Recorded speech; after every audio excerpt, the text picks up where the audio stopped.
I think this whole misconception was entirely typical of the council, which has a history of contracting out services to people totally incapable of conducting the service properly. Another example in the same era, or very slightly earlier, was they contracted out the handling of housing benefit, and that was an organisational disaster, and they're now obviously involved in a whole lot of contracting out with the Dalston redevelopment, and the council's got a track record of handling these things terribly badly, and it's not simple. Well, it is partly the incompetence of the people they employ.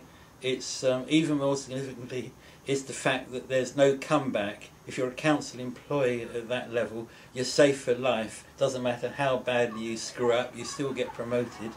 And thirdly, it's possibly even a lack of political control, because I'm not an architect, but I think the kind of calibre of people that one ought to have been able to expect as councillors should be able to sort of take on board these issues of economy and practicality.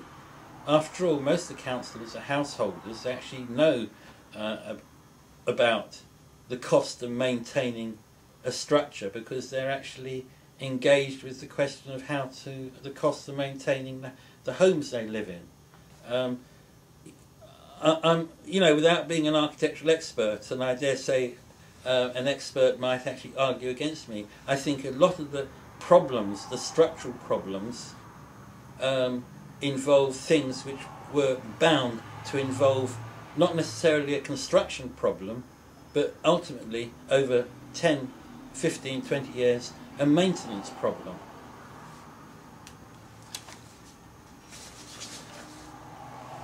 I think that's about what I have to say. Sorry, have you got any questions? Just round the corner of from Clissold Road in Stoke Newington, Church Street, they built a new church, New St Mary's. I'm not sure, 1850s, 1860s, and that was one of a whole generation of churches built in that style.